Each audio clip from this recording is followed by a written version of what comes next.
vous voulez tout savoir sur la fabrication des farines, ne bougez pas. Nous sommes ici dans le sud de l'île, à Saint-Pierre, plus précisément à la Cogédale. Il faut savoir qu'ici nous avons un moulin qui fabrique des farines depuis 1973.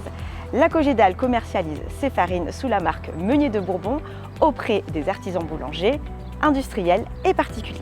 Alors comment passe-t-on du blé au pain? C'est parti!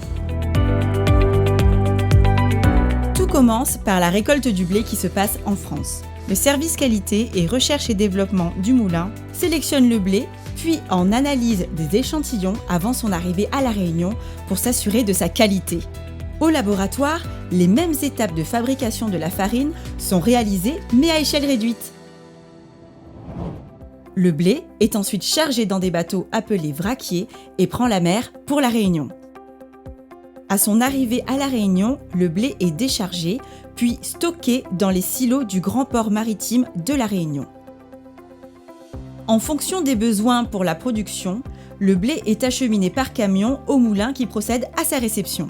Un échantillon est prélevé pour être analysé afin de s'assurer de la conformité du blé réceptionné. Une fois le blé réceptionné, on passe aux étapes de fabrication. Au premier nettoyage, le blé est trié. On y élimine les céréales autres que le blé, les pierres et la paille. Cela permet de ne garder que le blé. Le nettoyage ne s'arrête pas là. Le blé est aussi brossé pour enlever les dernières poussières. Pour séparer plus facilement l'enveloppe de l'amande farineuse, le blé est mouillé et reste au repos dans des silos pendant une durée déterminée en fonction du type de blé. Nous arrivons à l'étape de la mouture de production. Ce sont les différentes opérations qui permettront d'obtenir la farine souhaitée. Cela se décompose en plusieurs actions. Le blé est broyé grâce à des cylindres cannelés afin de séparer l'amande de l'enveloppe. Pour obtenir la farine voulue et selon les réglages réalisés par le meunier, le blé fait plusieurs passages dans les différents cylindres. Ce sont les étapes de claquage et de convertissage.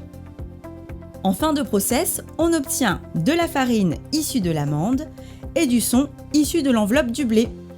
Le son est alors destiné à l'alimentation animale. Les différents produits issus de l'étape précédente sont séparés grâce à une succession de tamis superposés dans cette machine appelée le Plancichter. C'est ainsi qu'on obtient la farine, mais ce n'est pas terminé. Avant que les farines soient livrées aux clients, elles sont analysées et testées dans le laboratoire.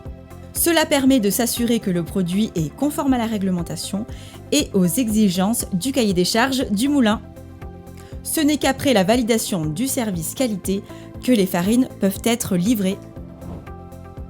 La dernière étape est l'ensachage et le moulin propose différents types de farines aux professionnels en fonction de leurs besoins. De la farine de tradition pour réaliser des baguettes de tradition française, de la farine de gruau utilisée généralement pour les viennoiseries ou encore de la farine classique ou prestige pour la panification. Voilà, la farine n'a désormais plus aucun secret pour vous. Alors je ne sais pas vous, mais moi j'ai été impressionnée par le nombre d'étapes nécessaires et nous pouvons surtout être fiers d'avoir un moulin sur l'île. Je suis sûre que vous ne verrez plus la farine de la même manière. Bonne dégustation!